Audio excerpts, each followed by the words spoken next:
us now? I can. What a good-looking class. Hi, guys. There's a few people off to the side. They're a bit shy, so. Well, I'm shy too. Well, Good to see thanks for taking the time to join this international relations class. We talk about U.S. foreign policy, and we're here at one of Latin America's most prestigious schools. Hopefully, we can get you down here one day in the future. I would love to. How's your Spanish? Bueno, me defiendo nada más. Okay. Pero prefiero hablar inglés sobre esos asuntos, pero también, si es necesario, hablaremos en español. That's pretty good. We're impressed. Pero parece a mí que el inglés de ustedes es mejor que mi español. I would love to come, and you know, I do. I spend a lot of time in Ecuador and Guatemala, Costa Rica, Panama, and part of near Mexico and the Yucatan with the Mayan people, but primarily around Tikal, where you know, which is Guatemala officially. But I would love to spend more time in Mexico. Sure, you're welcome. Just bring your bulletproof vest. No, just kidding. I always wear that. Well, we've survived so far. Well, we're familiar with your publications and your history as an economic hitman. So we'd like to take a look at that and then perhaps explore a few slightly different or fresh avenues regarding your experience and have students jump in with questions. All right. I just wanted to start out real quick. Like yourself, I was a former Peace Corps volunteer. So I had a question if you could touch on Peace Corps and its role in American hegemony. Because in your book, The Secret History of the American Empire, you mentioned how other returned Peace Corps volunteers have confessed to you. And I know that many volunteers go into the Foreign Service afterwards and they work for NGOs. And I guess some become hitmen. So perhaps if you recall anything about the Peace Corps. Yeah, you know, it's I don't know what your experience was. Were you in Mexico in the Peace Corps? No, I was in Mongolia in the Peace Corps. Oh, of course. You speak Spanish, so they sent you to Mongolia. That makes total sense. Yes.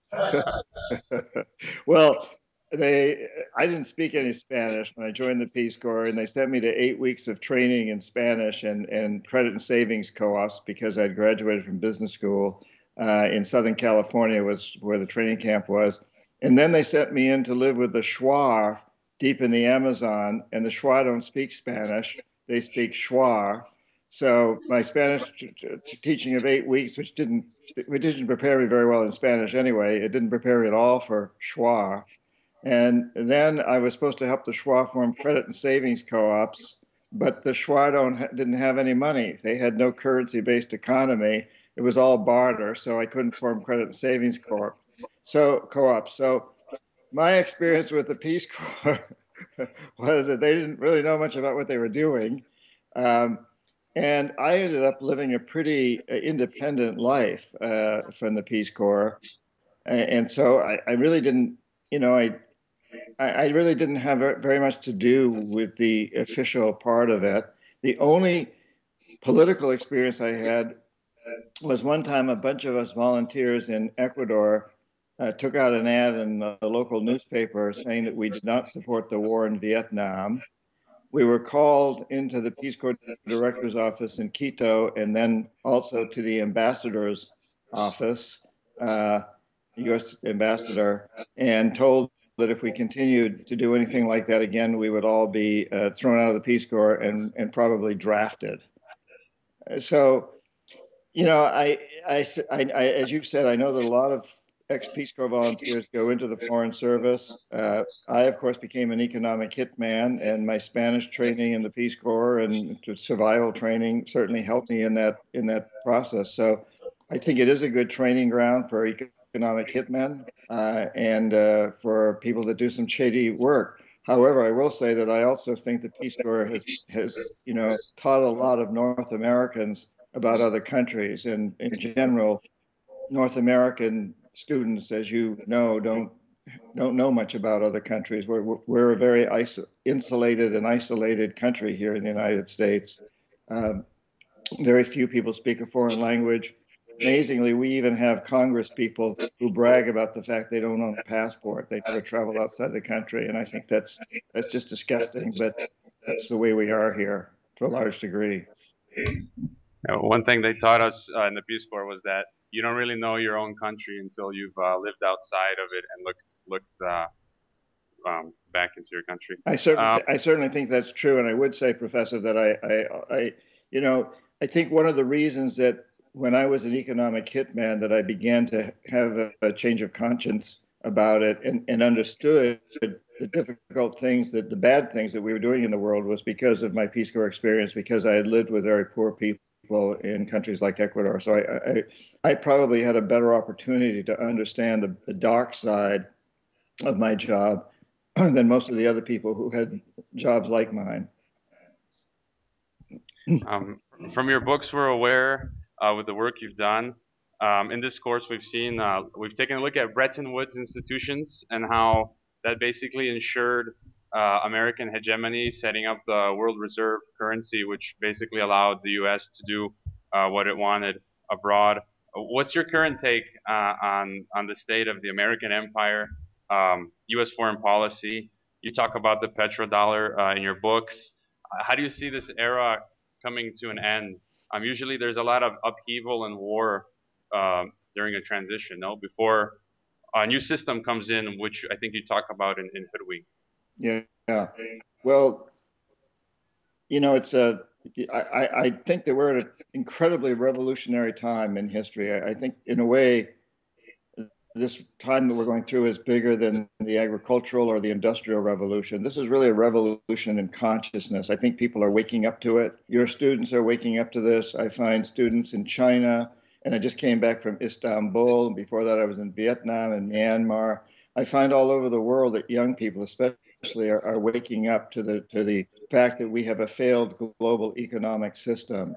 Um, and that's the only way to describe the global economic system today. I think one statistic that's very telling, as far as I'm concerned, is that less than 5% of us live in the United States, and we consume almost 30% of the world's resources, while half the world is starving or on the verge of starvation. That tells you that this is not a model. This is a failed system. China, Latin America, India, Africa cannot replicate what the United States has done.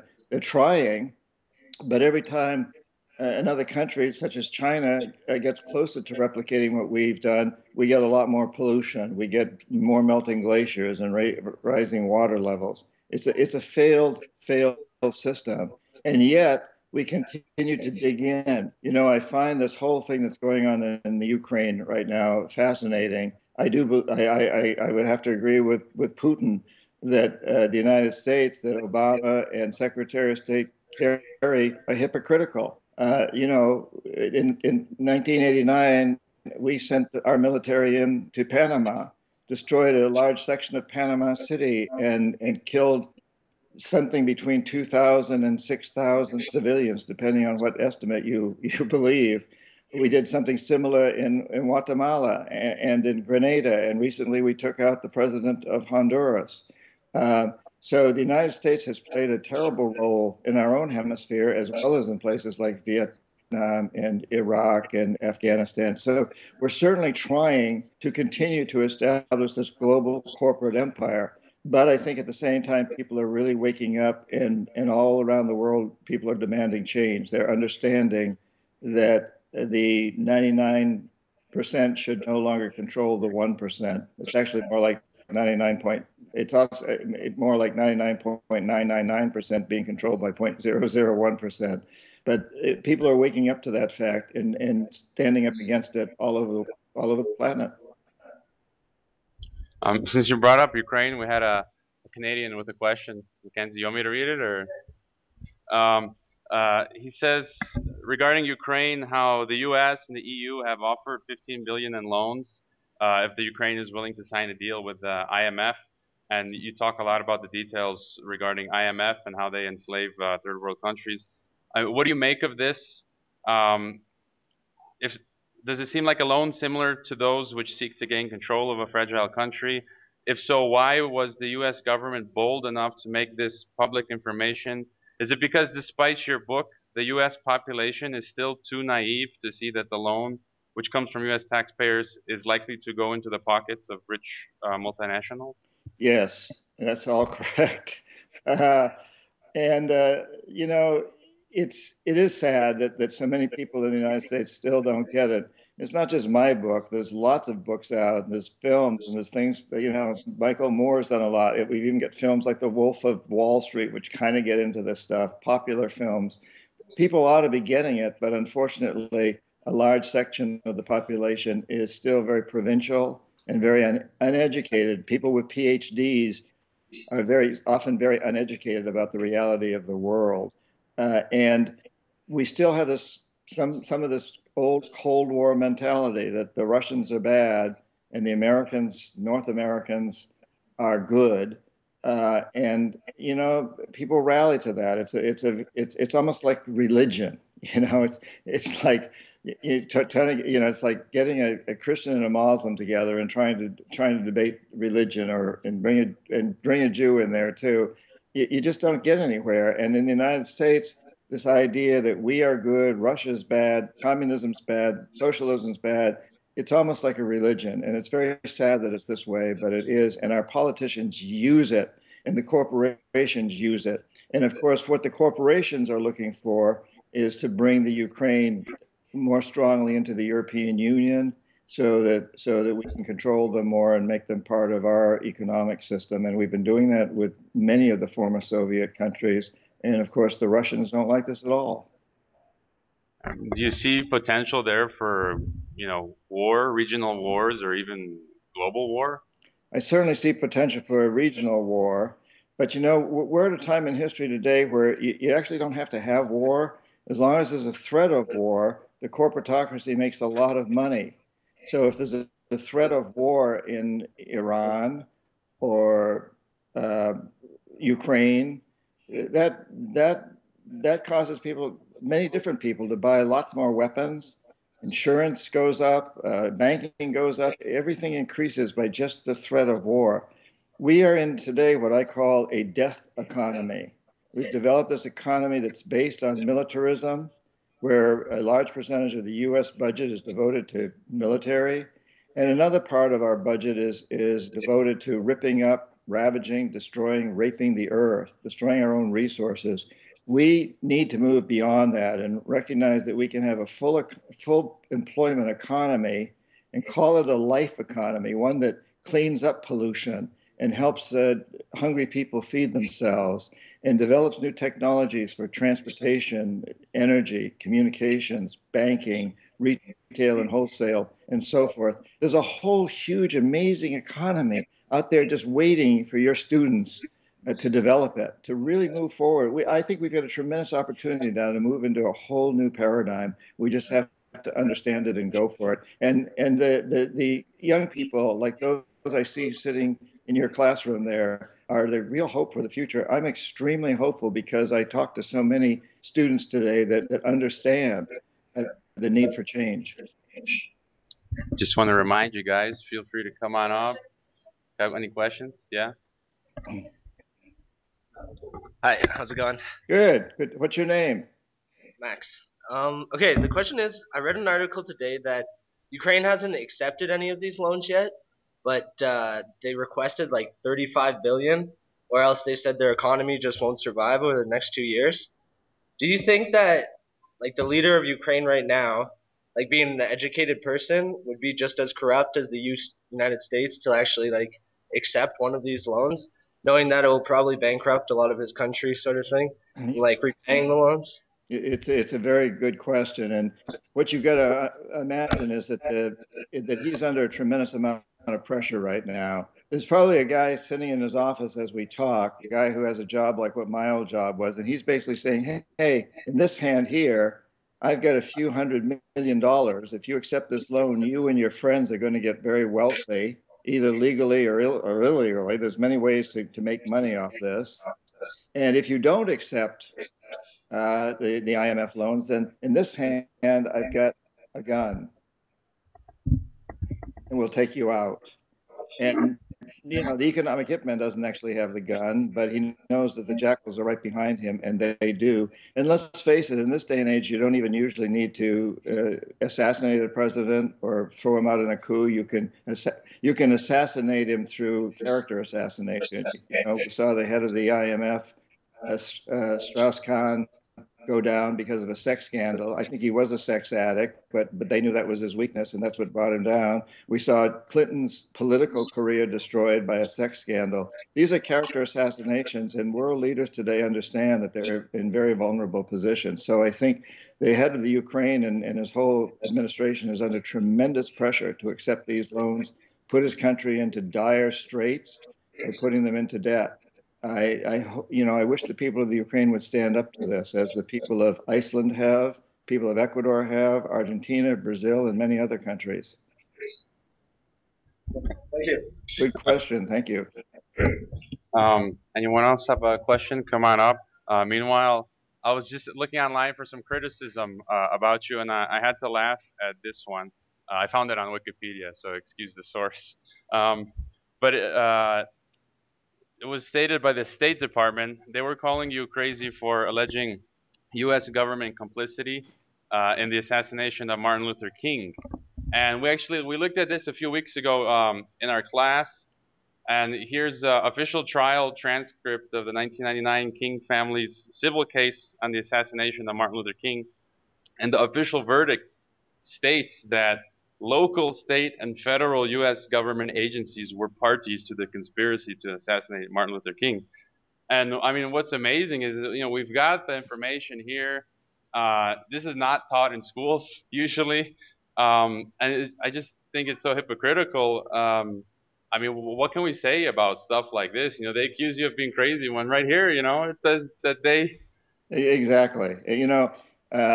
And about a year after Confessions of an Economic Hitman came out, or within less than a year, the State Department issued a website called the Misinformation website. And my book was the only thing on that website. And it's sort of surprising because it actually sold a lot of copies of that book for me. And so I wondered, why did the State Department put this up there? And their whole contention was that I said that I was recruited by the National Security Agency, which is true. But they said that had to be false because the National Security Agency doesn't do the kind of things that I was describing.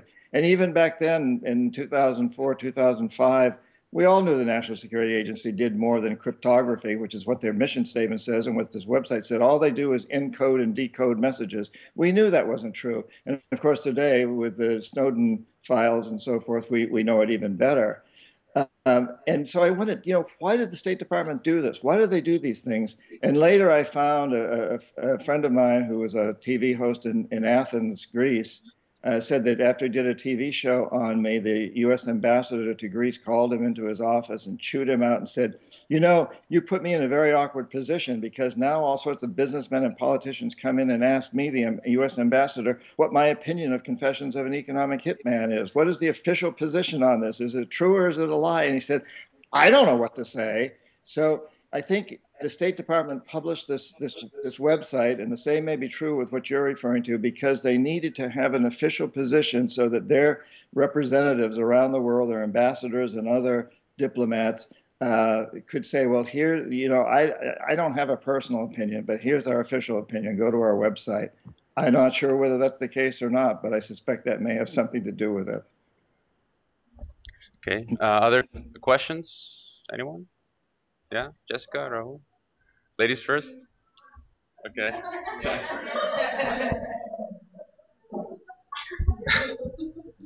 Hi. Hi. So I was thinking in the book you mentioned that that the president of Ecuador died in I think it was a plane crash, Right, Jaime Roldos. and I think you said that the president of Panama did as well. Right, Omar Torrijos. So we had something similar here, where during the last president's period we had two secretaries, what would amount to be something like a minister of the interior or something, and they both died in mysterious plane crashes that I mean, the official statement is that the planes just stopped working, and there were some, and they actually they dug up some things, and for example, the first accident happened with a pilot who didn't even finish his instruction course, so it was he didn't even have uh, he had nearly no flight experience, and the plane literally went down in flames in the middle of one of the biggest avenues in the country. So, do you think that has to do with the sort of jackal that you described in the book? Well, I hate to speculate on things I don't know anything about much, but it certainly sounds like it could be. There's no question that these things happen. Both Jaime Roldos of Ecuador and Omar Torrijos of Panama. There's no question in my mind that those were assassinations, and there's a tremendous amount of research and investigation that's been done by people who do that kind of thing much better than I do that substantiate this. No question about it. And most people in Ecuador and Panama who are familiar with these cases totally believe that was the case. I think it'd be fun for you guys to do a little bit more research on these incidents in Mexico that you mentioned. Dig into it, expose it, bring it up. It's always good for people to discuss these things, just like today to continue discussing the Martin Luther King assassination and the Kennedy assassination, which also has a lot of questions around it, as well as the whole thing around 9/11. So isn't it interesting that what this topic you brought up, the pilot wasn't sufficiently trained. But then again, we had these pilots of these planes that crashed into the World Trade Center that had very little training at all, except on real small planes, and yet they apparently managed to maneuver those planes through very, very difficult maneuvers and knock out two buildings, if you believe the official story. Thanks. Thank you. We save our talk in the class about 9/11 at the end.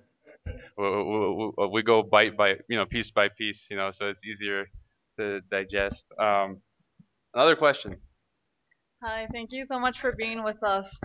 I have a personal question regarding to like in the future. I've always kind of wanted to be involved in the developing or like the creation of projects in specific developing nations.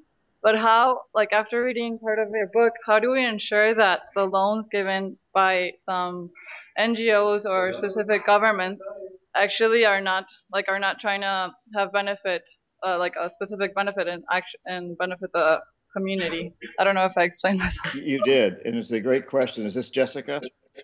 Yes. Okay, it's also that's my daughter's name, also great name. Uh, Thank you. so, that's a really good question again, and I think one of the things we do is we get people like you involved. I would totally encourage you to go into that. I think there's a tremendous role for development work all over the world. There's a lot of starving people in the world. There's a lot of terrible pollution. There's a lot of things that need to be done. But you have to be very careful because there's no question that some NGOs work for oil companies or they work for the CIA. So you have to be careful. You can really dig into their accounting practices, look at that. Also, for me, one of the important things is, do the people who work for the NGO live with the people in the country that they're serving? So if you've got people who live like Peace Corps volunteers usually do, with the people that they're working for and with, and they learn the language and they learn the customs, and that's a very good sign. If, on the other hand, as so often is the case, you've got employees who work in these compounds of just themselves, other people like them, and they live pretty wealthy, luxurious lives, and they don't speak the language, and they don't know the customs, and they don't eat the foods with the people, then you've got to be very, very suspicious. So do some research, but don't shy away from going into this work, please. The world needs more connection. It needs more people like you going out and trying to help those who are less fortunate than you. There's no question about it. Just be careful, do it with integrity, and spread that integrity. Thank you. Thank you. Any other questions from students? Come on up. Don't be shy. Speaking of academia, I know you often speak at universities. If you can tell us a little bit about that, and also for the longest time, I think that academia has been part of what President Eisenhower described as the military, industrial, congressional, pharmaceutical, uh, and so on complex. And Banking. really, banking, and here it's really a place of political correctness. A lot of the people toe the line. They promote the status quo. I personally have known top academics who have been removed from posts and blacklisted in entire countries for their publications. And can you speak a little bit about this and offer some advice on students in navigating the minefield of truth and university and kind of overcoming this kind of group thing? Yeah.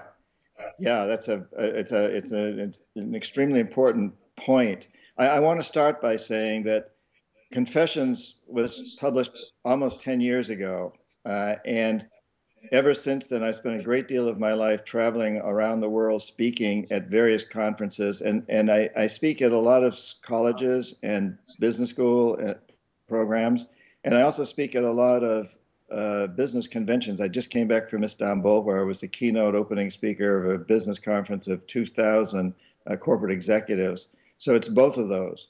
When I speak at universities, I ask to have dinner with anywhere from a dozen to 3 dozen students, and I'd love to do that at your university.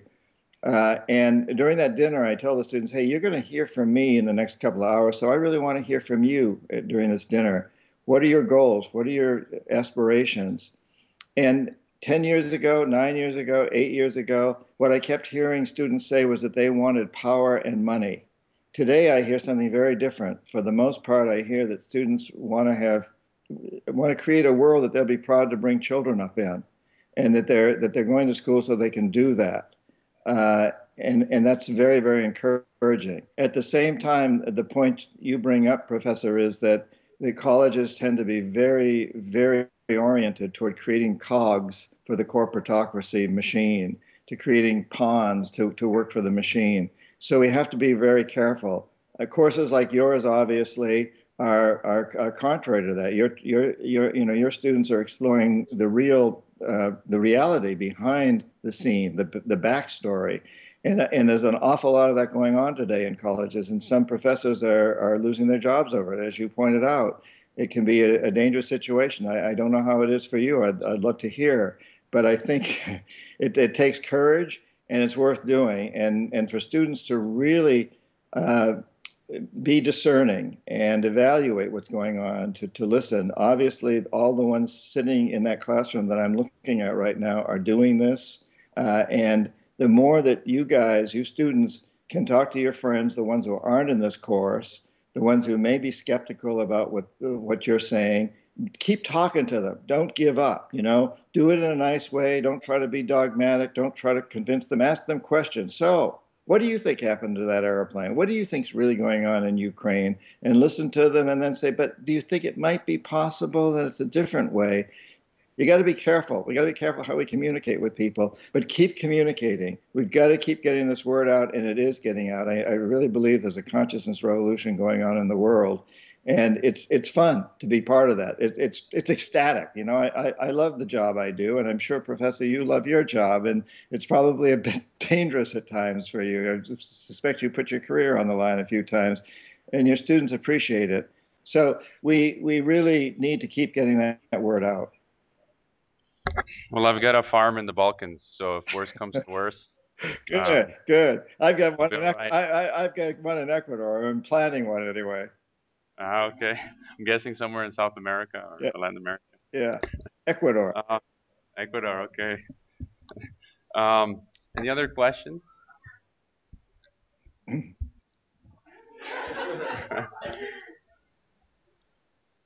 Hi, Hi. What's your name? Nelida. Nadida. Hi. Hi. Well, after reading your book, I was just wondering if you have had any, consequences for confessing, because I mean, that's a lot of courage for you to confess everything that you have personally experienced. But I mean, have you had any, consequences, or I mean, Yes. because especially in the U.S., I mean, you as an American citizen, I don't know. Has it been difficult in any way? Well, let me start by saying when I quit being an economic hitman, and my official title was chief economist at a major consulting firm, but when I quit that in 1980 and 81, I started to write the book, and I contacted other economic hitmen and jackals, and immediately I got threatening phone calls. My daughter was born in 1982. Shortly after she was born, I was threatened that people would kill her and would kill me. Very, very serious threats, and I took them seriously because I had seen what the jackals can do to people like Roldos and Torrijos. At about the same time, I got a call from the chairman of the board of Stoner Webster, a big consulting firm that had been a rival of my firm. And he took me out to dinner and he said, "Hey, you have a very good resume." I did. I was chief economist of one of his top rivals. He said, "We'd like to use your resume in proposals. You won't have to do any work for us. Let us use your resume, and we want to pay you a consultant's retainer of $500,000. Just don't write the book you're working on." So my life is being threatened. My young daughter's life is being threatened. I'm being offered a legal bribe, and I take it. And I have to say in my own defense that I didn't go out and buy a fancy car or a big house. I put that money toward investing in a new career, essentially, toward going back to South America, where I'd been a Peace Corps volunteer, going back to the Amazon, where I'd been, and trying to help those people save their rainforest. I formed a couple of nonprofits, Dream Change and Pachamama Alliance. You can go to dreamchange.org and Pachamama.org. And I wish you'd all go to my website, johnperkins.org, and sign up for my newsletter, and also the dreamchange.org newsletter, and volunteer to work with Dream Change. We get some great programs and a lot of young people around the world volunteering, so I'd love to have you get involved. In any case, so I formed these organizations. I wrote 5 books on indigenous people and shamanism, books like Shapeshifting, Psychonavigation, The World is As You Dream It, but I didn't write the book. And then on 9/11, I was in the Amazon. And when I came home, I went up to ground zero. And as I stood there looking at that smoldering pit, I knew I had to write this book. But I didn't write a proposal, get in advance. I wrote the entire book in absolute secrecy. And finally, when it was totally finished, I gave the manuscript to a very good literary agent in New York who immediately got it out to publishers. At that point, it became my insurance policy. And even today, the jackals know that if something strange happens to me, I die a strange death, I'll become sort of a martyr. The book, which has sold millions of copies, will sell many, many millions more. It's the last thing they want. So I think my life is pretty safe. I have had the repercussions, like we talked about, these State Department websites and notices, et cetera. Bechtel Corporation tried to sue me. The Summer Institute of Linguistics tried to sue me. A number of people filed suits on me. But in every case, I produced files that I had that backed up what I said, and the lawsuits went away. So there has been, there've been a lot of things going on. And I would recommend to any of you, if you ever have the opportunity to be a whistleblower, do it, but don't threaten to do it. Get everything done, everything written, or the film made, or whatever it is, get it all out there, and then once it's out there, there's nothing they can do. If you threaten, or if somebody knows that you're planning on whistleblowing, then they can take care of you. But if they don't know ahead of time, once it's out there, it's really too late. Thank you. Thank you. Any final question from a student? Last chance. Yeah, Juan. Hello, Mister. Hi, Tokayo. Yeah, I just want to say something. You said earlier that the U.S. comes with 2 hands, one with money and is for the money for you to use, and if you don't choose this hand, we got the other hand, which is a gun, right? Right. I'm from Colombia, and I was just talking today with my dad, and he said if Colombia had not received the money that the U.S. gave us in the early 1990s, we would have become a state in failure, a failed state. So sometimes it gets frustrating when you're speaking with people and you try to tell them what you know, and what you know is the reality, because for me as a student it's pretty easy to read the books and to have access to certain information that tells you the reality, but outside of the classroom people always go with the flow, as you said, like if it was a religion, the U.S. is good, the Russians are the bad guys, so we must always go with the U.S. and what they tell us to do. So what could you tell us about that frustrating moments when you encounter yourself a solid wall? Well, I encountered the same thing with my dad. He was very well educated. He was a teacher. He had a great pension when he retired because the Democrats gave him one, but he always voted Republican. It was a religion, and I couldn't get past him. And so I gave up trying, frankly, with my dad. I don't know about your dad, but we have to recognize that there are certain people that we're just never going to bring around. So we try to be good friends with them and take the soft approach. And work on the people that you can bring around, your fellow students. The old saying, pick the low growing fruit. Don't keep hitting your head against the wall with people that you're not going to get anywhere with. We need a critical path. We don't need to convince everyone. Maybe you can convince your dad, maybe you can't, but don't let it frustrate you. Don't let him get to you. And incidentally, I worked a lot in Colombia when I was an economic hitman. I had an office in both Barranquilla and Bogota. And, I know that what we were doing at that time was extremely detrimental to Colombia. The big loans, the hydroelectric projects that we were building. Really, FARC grew out of all that. A group of peasants that were resisting oil companies and the lands that were being flooded by hydroelectric projects. These were frustrated campesinos. And so they did all that they did the only thing they thought they could do, which was to try to stop us. And eventually they ran out of money. The money that was coming in from the Soviet Union dried up, and they went into drugs and extortion and became very strong criminal organizations to a certain degree. But they started because they were frustrated by the way they were being exploited.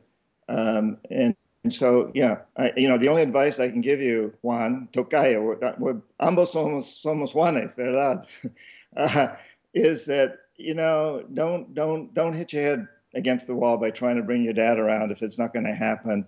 Work on those people who you can bring them around. And all we need to do is develop a critical mass. We don't need to get everybody to understand what's going on, but we just need to get enough people to understand that we can change things. And I'm very, very hopeful. I know that we can. I know that you young people are going to do it. You're going to change the world. There's no question about it. We're going to move from a death economy to a life economy because you are going to make it happen. I know that. I feel that in my heart, and I'm grateful to you. I'm also a little envious because I think you're going to have a lot of fun doing it. I think you're growing up in an amazing time, and it may not seem that way, but I think you guys are coming in to power at an incredible time of deep, deep revolution in the entire world. Thank you very much. Thank you. And on that last note, the last question, what you just mentioned about revolutions, you say that we were all born at this time for a reason, and I think my students and we find it kind of, I think, unbelievable that, this wasn't possible just a few years ago. We're reading your material, and then we call you up, I send you an email, then we call you up, and now we're talking, and then possibly thousands of people might view this online, and it's like a ripple effect. And I see these outstanding opportunities all of us have, as you say, to become entrepreneurs, to connect, to change the world, make it a better place. Sometimes I don't see some of us taking as much advantage as we could of these opportunities. So what words of wisdom or final comment could you leave for this next generation, our students here who are possibly potential diplomats, journalists, writers, humanitarians? Sometimes they're discouraged by learning about stuff like this, but I think it's a necessary a process, and later they're going to become stronger and more effective. So, any final words of wisdom for this next generation? Thank you. Yes, I think that the main thing is to have fun with it. It's a great time to be going into this line of work. There's nothing to be discouraged about. Things are changing. There's no question. I think I mentioned been all over the world in the last year: Southeast Asia, the Middle East, Europe, Latin America, all over, speaking and meeting with people. And everywhere I go, I find that people are truly waking up. You're not alone in this, and it's an incredible time of great opportunity. We really do need to move into a new vision of economics. We have the power to do that. The marketplace is essentially a democracy. If we choose to see it as that, every time we buy something or choose not to, we're casting a vote. And we also have to send emails to the companies. We have to let Nike know that we love their tennis shoes, but we're not going to buy them as long as they've got slaves working in sweatshops. But pay those people a decent wage and we'll buy their tennis shoes. And we need to send emails. The social networking offers us great opportunities. So I say, go out there, dance, enjoy this. It's a fantastic time to be coming into the situations that all of you in this classroom are coming into. You're going to be the leaders of the future. And what an exciting time it is. Just have great integrity. Realize that the future that you want to create is one that's environmentally sustainable, socially just, spiritually fulfilling, a peaceful world where all sentient beings, not just humans, but all living creatures can thrive. And we have that opportunity to make that happen now. You have that opportunity. Go forth, make it happen. Okay, and you have a new book coming out? Yes, this year there'll be one called Confessions of an Economic Hitman Part 2, The Untold Story. There's a lot of things I didn't dare tell in the first book, and I dare tell them now, and they'll be in this new one. It'll be maybe in about a year. Okay, we'll be waiting for that, perhaps for next. Yeah, follow my website, johnperkins.org. We'll be announcing it on there. Get it hopefully by next Christmas. Yeah. Well, thanks for your time. I hope the students walk away today with valuable insights and motivation. So, muchas gracias. Gracias a ustedes y que tengan un buen día, buena noche y toda la vida buena. Feliz. Thank you. Thank you. Bye-bye. Okay. Good night. Night. Good night.